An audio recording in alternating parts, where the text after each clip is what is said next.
Hello everyone, welcome to Love Caerphilly Family Church. It's great to have you guys with us this morning. Yeah, I hope you've been enjoying the sunshine as much as we have. What we've been doing, guys, we've been playing lots in the garden.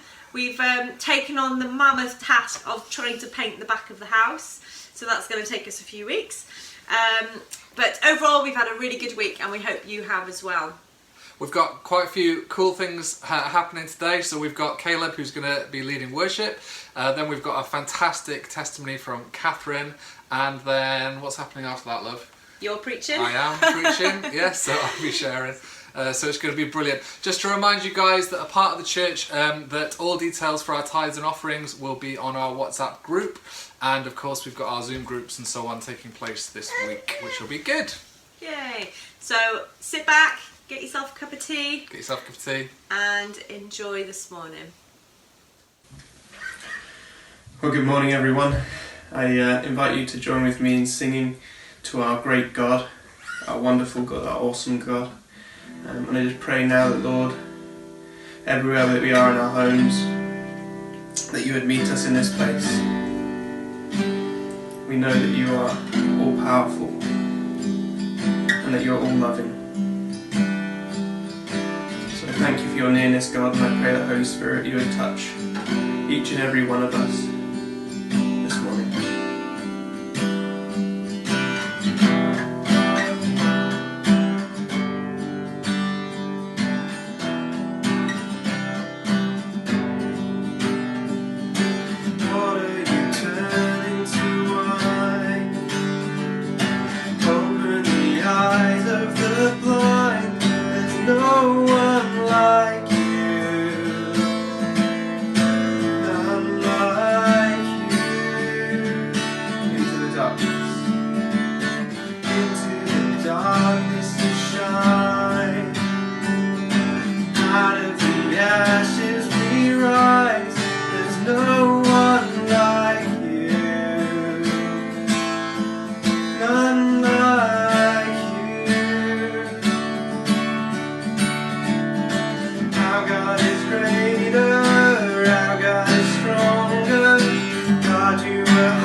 as many of you know, I'm married to Jeff, and Jeff is currently in remission from an incurable form of leukemia.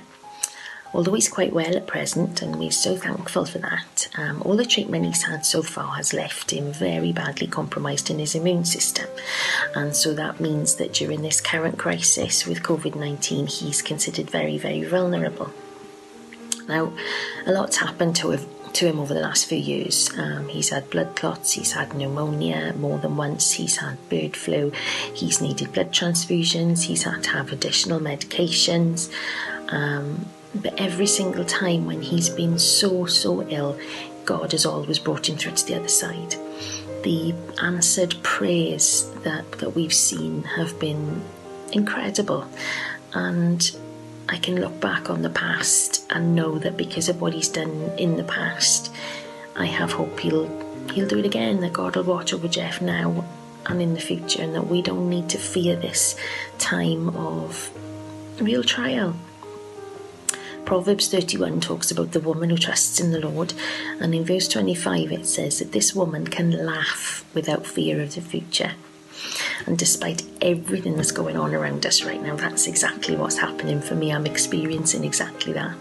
As much as I miss you all, and I miss being with my wider family, because we've got things like Zoom and WhatsApp, it's really lovely that we can keep connected, and the amount of joy and laughter that's surrounding us at this time is just amazing. 12 months ago, Taiwo gave me a word that said my home would be full of laughter. And through this time of crisis, that word has been fulfilled. Just because it's like the pause button has been hit on the world outside, I know that nothing stops God. Nothing blocks his plans for us. Nothing blocks his purpose for us. And when we keep trusting in him, we can still experience everything he has for us. I love the way that Paul puts it in Romans when he says this: none of this phases us because Jesus loves us. I'm absolutely convinced that nothing living or dead, angelic or demonic, today or tomorrow, high or low, thinkable or unthinkable, absolutely nothing can get between us and God's love, because of the way that Jesus, our Master, has embraced us. We have hope. Well, good morning everyone. Hello to my Love Caerphilly family. We miss you, we love you, and anyone else that is watching, thanks so much for being with us. And thank you to Catherine for that beautiful testimony. Isn't it amazing that even in challenge and difficulty, there is still laughter and hope? And over the next few weeks, we're going to concentrate our teaching here at Love Caerphilly on the theme of hope. You may have heard it said that you can go weeks without food, days without water, minutes without air, but you cannot go 5 seconds without hope. And if there is anything that our world needs in these days, with all that is going on with this crazy pandemic, it is hope. If there is anything that we as the church are proclaiming during this time, it is a message of hope. That in the face of very real challenge, there is still hope that can be found in the person of Jesus Christ. And I don't know what your current situation is. Maybe you've just recently lost your job, or maybe you have family members that are not well, but I want you to know that you can find a certain hope in Jesus. So I've got a question for you guys this morning, and it's this. Right now, what do you build your hope upon? I know that's quite a deep question for a Sunday morning, but that's the question. What do you build your hope upon? When the storm hits, when difficulty shows its face, when the challenge comes, what is it that keeps you secure? What do you hold on to, and where do you turn for certain hope? See, I find that people build their hope on many different things. Some people pin all their hope on other people, but the reality of it is that some people will let you down. For some, all of their hope is put on governments and world leaders, but we've seen, haven't we, in recent days, that governments can quickly rise and fall, and even those in the position of power are not immune to what life throws at them. We've been praying for our friend Boris, and we're glad he's doing better. A lot of people put all of their hope and their security in their wealth or career, but again, we've seen it in the last few weeks that jobs can just go in a moment, and investments and businesses can crash without warning. For some, they find hope in what I would call lustful living, the bottom of a bottle, or overeating, or an affair.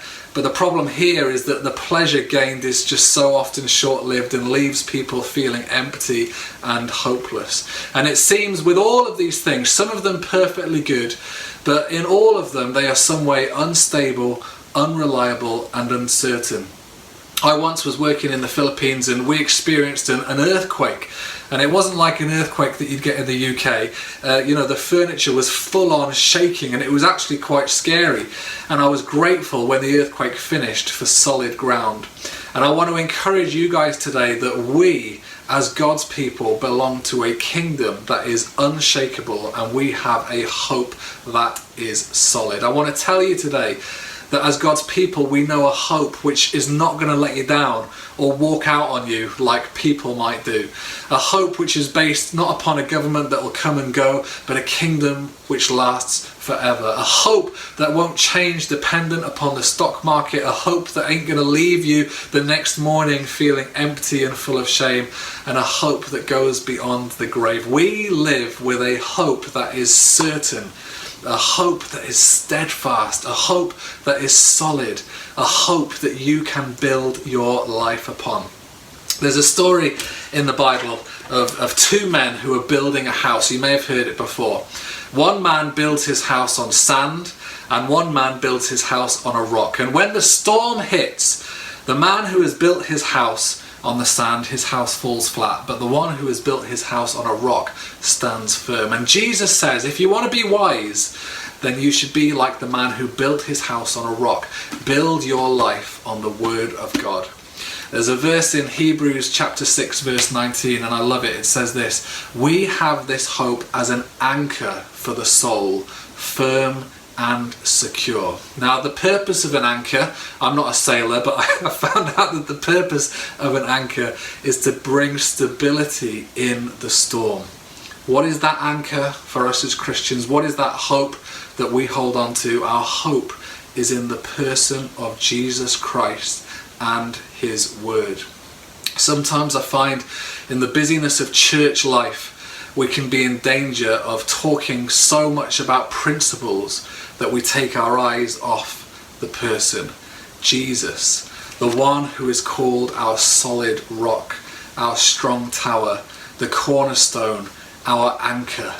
You know, when all around me changes, I love the fact that I can fix my eyes upon Jesus because he remains the same. He is unchanging in his supremacy. In every season, no matter what is going on in my life, he has the name that is higher than any other name. He has no rival, he has no equal.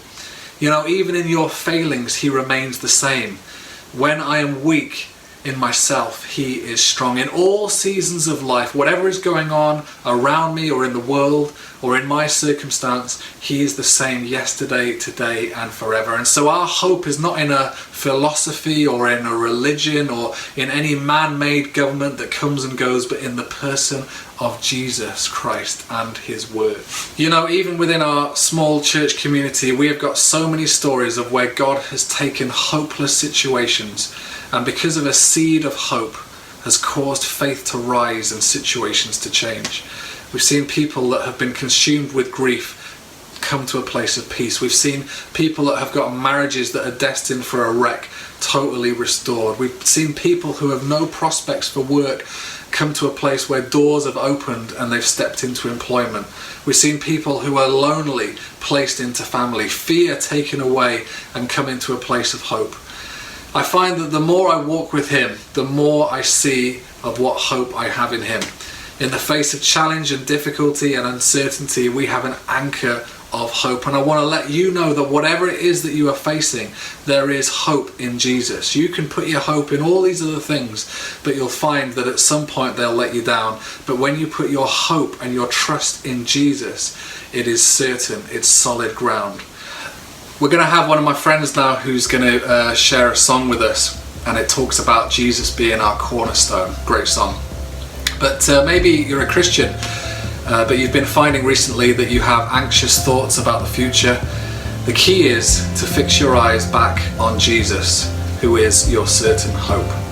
And during this song, I just want to encourage you, turn your heart towards him, fix your eyes upon him, remind yourself that even though in this world which is shaking and this world which is changing so quickly, even in this world where there are many things to be fearful of, as you set your eyes upon Jesus, you can know within your heart and within your spirit certain hope as you put your trust in him. Maybe you've never heard of any of this stuff before, maybe all of this is just crazy stuff, but as you're listening to me this morning, you know that, yeah, do you know what? There's something real in this. Well, we want to hear from you, and there is an email that will be below me right now where you can just send us a message, and we would love to explain to you more about what it is to have your faith and your hope put into someone who will never ever let you down, and his name is Jesus. Wherever you are, whatever your circumstance, I pray that you're encouraged today. I pray that you would know that God is with you, that he is for you, and that because of him we are more than conquerors. So have a great week, guys. We will see you soon. Take care. God bless. Thanks for listening. My hope is built on